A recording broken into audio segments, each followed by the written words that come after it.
FlexBench tool tray comes with alignment holes on the cams.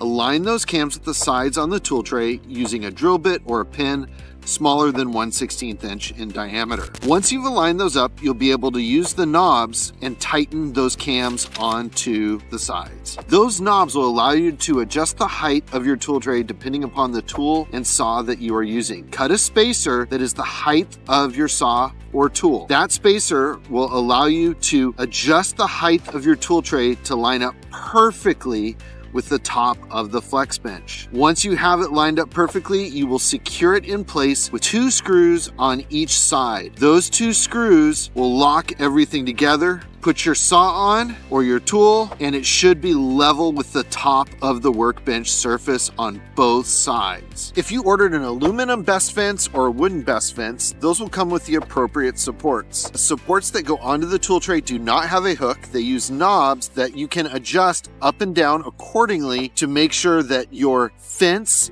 is lined up perfectly with either your tool or your saw. Keep adjusting the support until you have the fence aligned with your tool so it is flush with the top. Once it is aligned, you can secure it in place with pins. Now, you are also provided with 2 spacers. Those spacers will take up the thickness of any of the 5/8 or 15mm pieces that you use around the workbench. These spacers are provided in case you are using one of the pieces somewhere and you need to make up the difference. Otherwise, that bolt on the knob will go through and could potentially puncture or scratch the surface of something that you're working on.